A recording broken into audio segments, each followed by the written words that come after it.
Hello and welcome to the new chapter. It's about decision tree learning. So, what we are going to learn about today is about decision tree. So, what we can say about decision tree is that the decision tree is one of the most widely used and practical method for inductive learning. So, not only that, but decision tree also is a method for approximating discrete value target function in which the learn function is represented by the decision tree. So the decision tree advantage is also because it can be represented as a set of rule. If then rule which then can greatly improve human readability and also can improve interpretability. Okay, we can interpret. Okay, interpretability. So these learning methods are the most popular of inductive inference algorithm. So you can see over here, this is an example of decision tree representation. So we can see that how we can arrive to whether the outlook is about windy or not. Okay, we can see whether this has been decided by the variable, okay, value of the variable inside the decision tree. Okay, in this decision tree, we look into the forecast for playing the tennis. So whether the weather is going to be sunny or rain, or whether the wind is going to be strong or weak. So it depended. The outcome would be depending on this variable. So there are two types of decision tree. One is that is based on graph, and another one which is a binary split tree. So this one is not a binary tree because it have three branches. So for a binary tree, you only have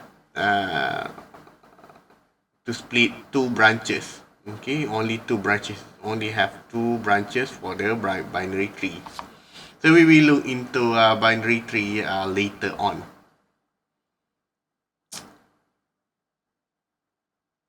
Okay, here is the approximate problem for the decision tree learning.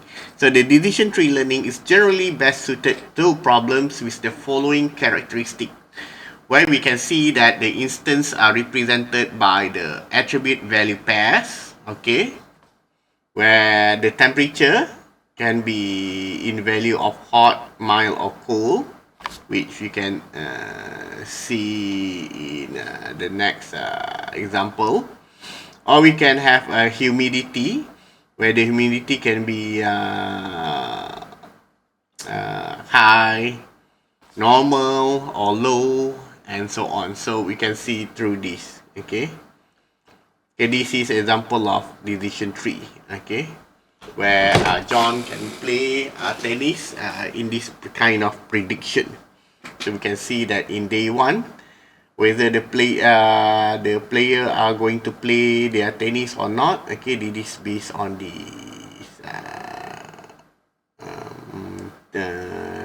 table. Okay, day one sunny, humidity high, wind weak, so play will be no play. Okay, day two sunny, high, wind strong. Okay, also do not play. Okay, for this one D3, we have overcast, high, and then this one weak, wind is weak. Okay, play is yes. Okay, rain, okay, high, weak, and then okay, it's going to play the tennis. So this is an example of how John will play the tennis or not. Okay, based on this outlook. Okay, based on this outlook, humidity and wind. So never mind on this case of whether it's rain or sunny, whether it's rain, John will play or not. We can generate the decision tree based on this example. So at the end of this lecture, however, I'm going to show you how to generate this using what we call as orange tree or in Weka, okay, in order to generate a decision tree for this outcome.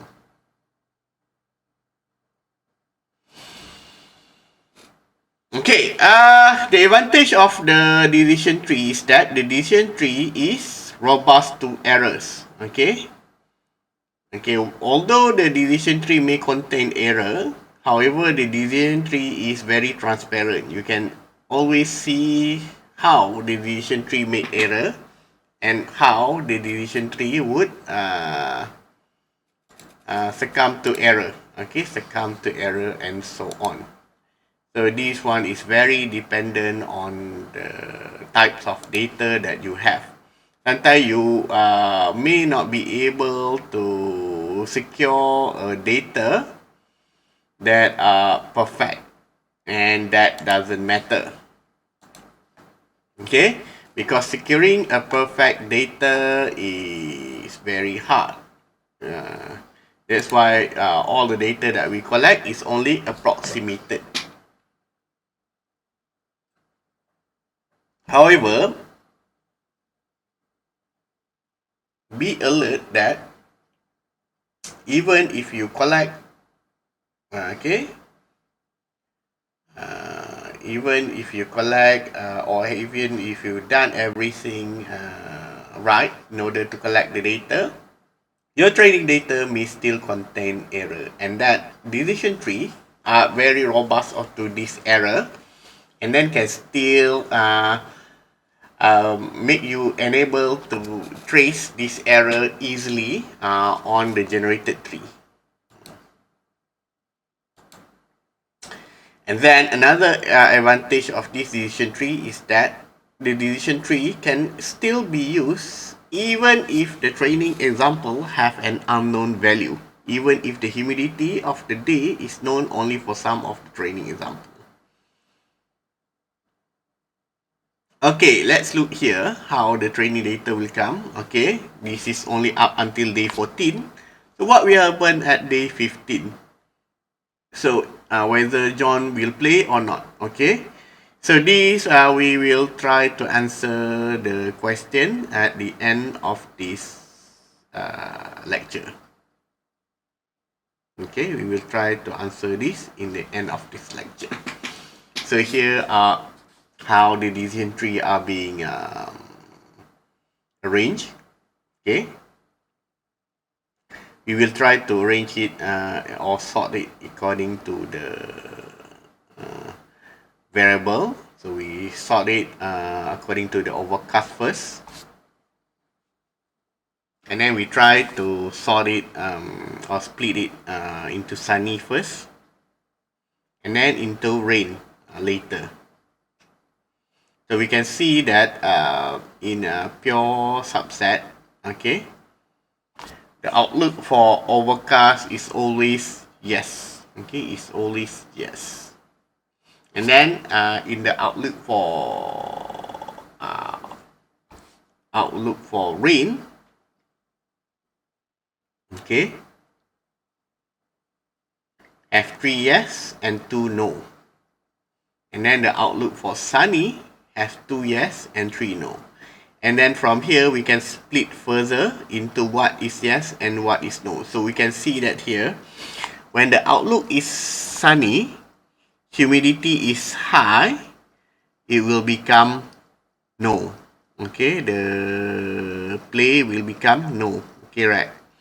But if the outlook is sunny and the humidity is normal, the play will become yes. Okay, you can see also here. So when the outlook is rain,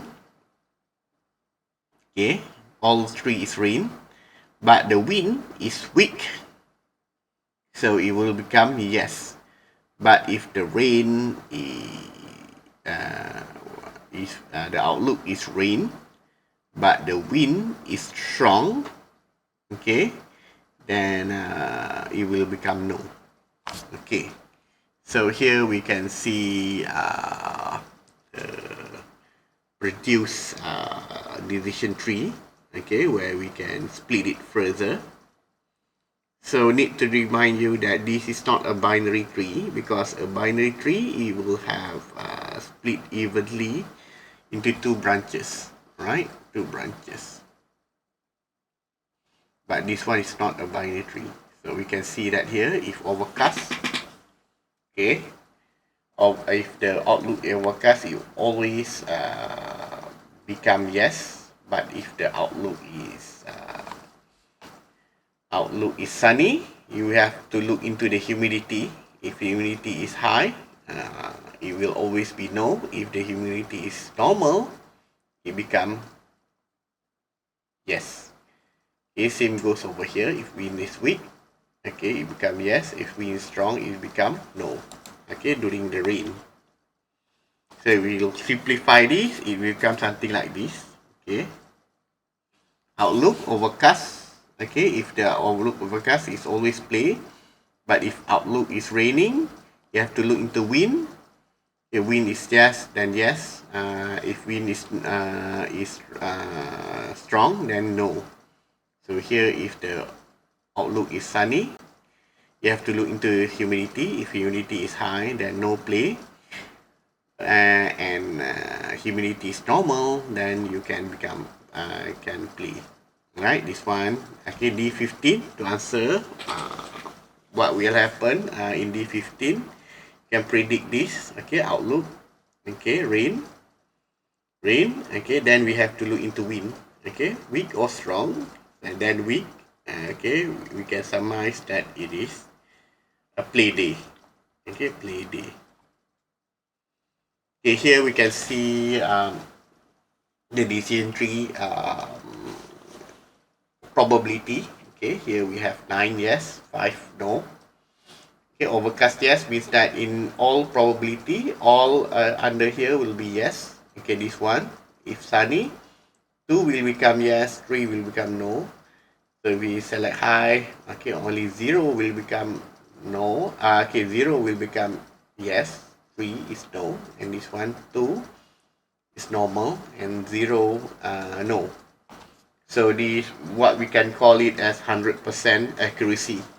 Yeah, 100% accuracy, because there are no misclass item. Okay, let's see about all the decision tree algorithm. So there are several decision tree algorithm. We have ID.tree, and then we have C45, okay, which is a successor of ID tree. So it is an improvement. So this C4.5, we can find it in Weka. Okay, Weka toolkit.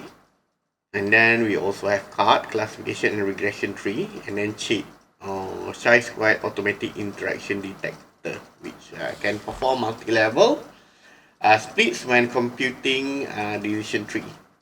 So these are the algorithm for generating a decision tree for okay, that translate from this table into the final tree, like this, into the final tree. So the most popular one is of course ID tree algorithm, which is the most common decision tree algorithm. So I believe you can read these notes. Okay, you can read these notes. Okay, here is the atrophy calculation. So you do not need to memorize the formula. Okay, because it will not be asked in the final examination. So what you need to memorize is just how to generate a decision tree. Okay, decision tree like this one. Okay, example of how to go outing or not. Okay, which is a direct copy for whether the John is going to play or not. Okay, this one also you do not need to calculate. Okay, you do not need to know how to calculate it, because it will not be asked in the final examination. Okay, what you need to know is about the advantages and disadvantages of decision tree, right? Okay, also this one you do not need to calculate. Okay, you do not need to learn how to calculate it. Okay, you only need to learn how to generate a decision tree like this. Okay, right.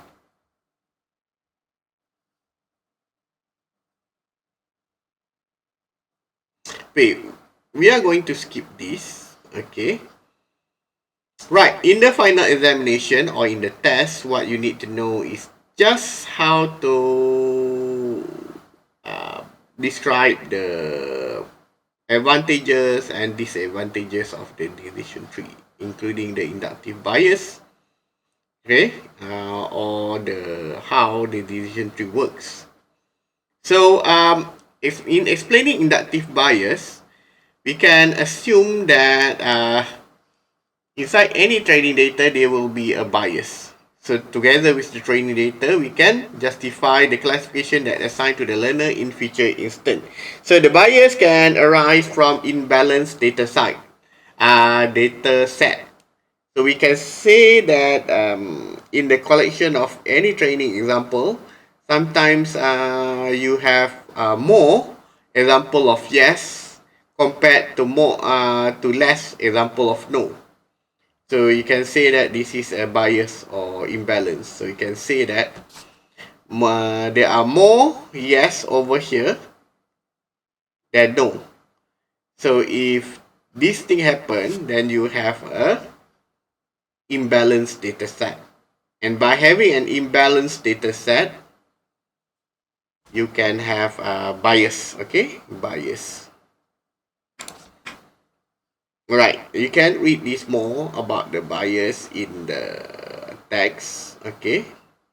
Okay, this one about restricted bias is not covered in the test or in the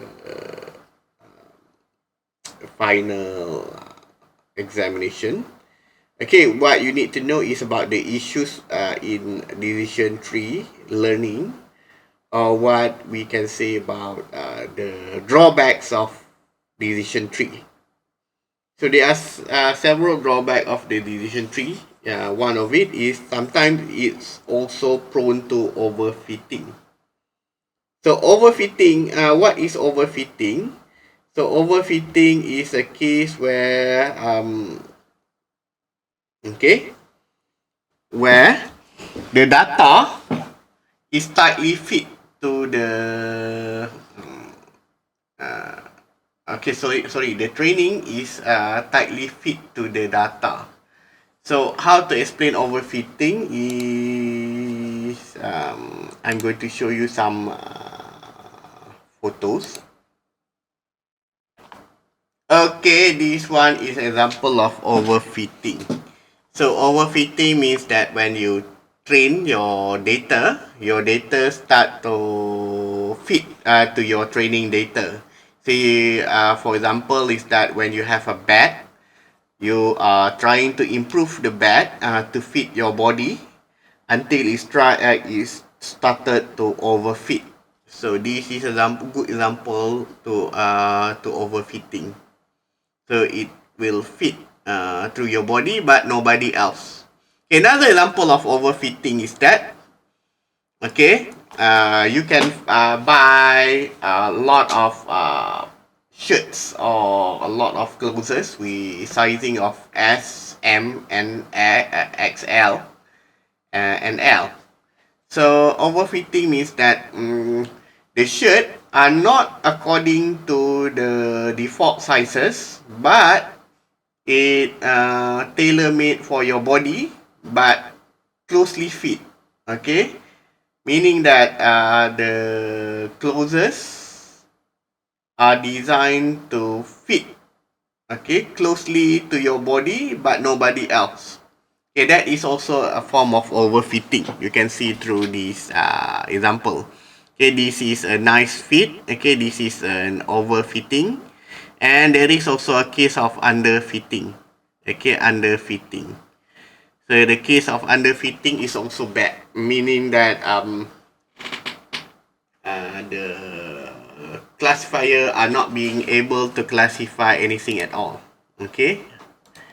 Okay. Now we shall continue with our lecture about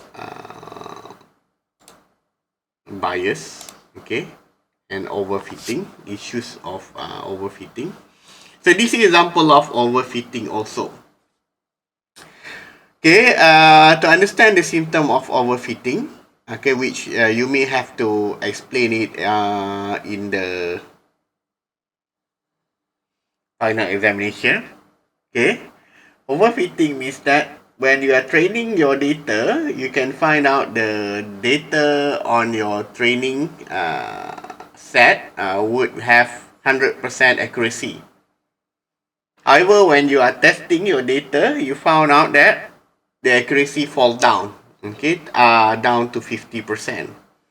So it means that this data is affected by overfitting.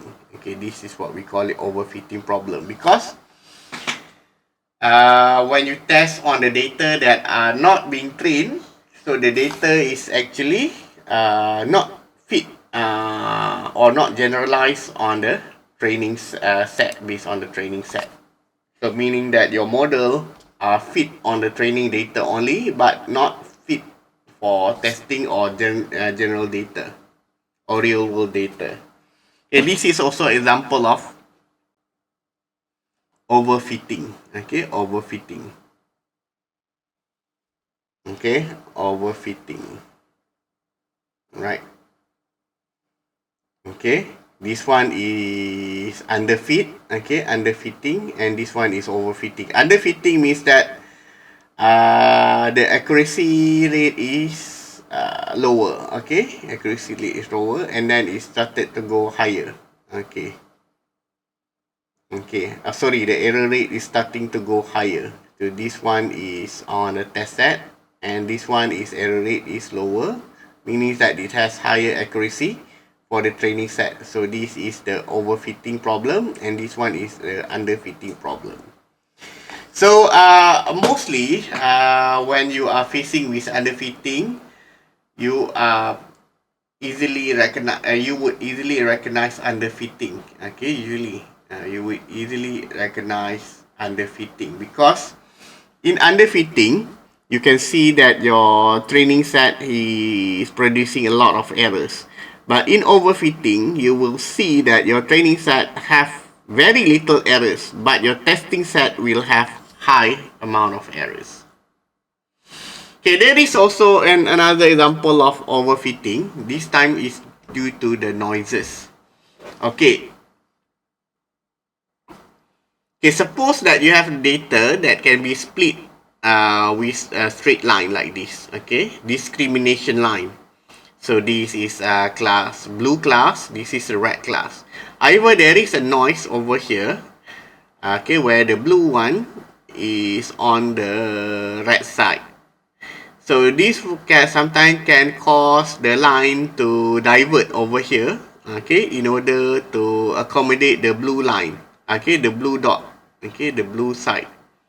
So this is also a case of overfitting. Okay, this is also a case of overfitting. So because it's supposed to have a straight line over here, okay, but because of this noise, the straight line divert over here in order to accommodate overfitting. Okay, next, we also have another form of overfitting. This is because we have insufficient training data, insufficient example. Okay, this is also a form of overfitting. Okay, suppose the line should go like this, okay, from here to here, okay, supposedly. So I'm going to see if I can draw a line or not. Okay, I think I can draw the line. Okay, I'm going to draw a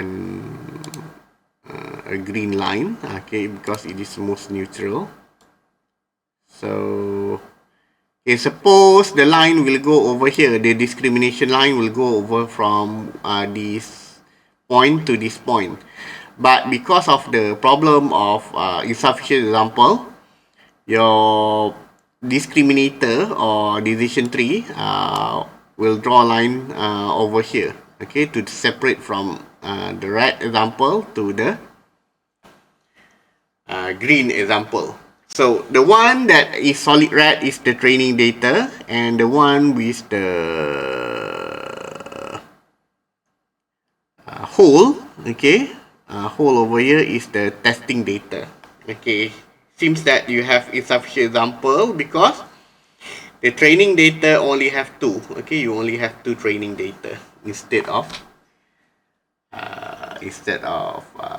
multiple training data. So why we need to eliminate overfitting? Okay, we have to eliminate overfitting because overfitting would represent practical difficulty for decision tree learning and many other learning methods. And then overfitting may also lead to inaccurate decision that was arrived that might affect your predictive model accuracy in the real world. Although when you train it, you will see that your model have 100% accuracy or near 100% accuracy. But when you test it in the real world, it may give you a lower accuracy. Okay, if your testing would give about 80 to 90% accuracy, that is still acceptable. But if your data, okay, if your model would behave or would produce accuracy level down to 60 or 50% compared to the training, then your model is affected by overfitting. Okay, affected by overfitting.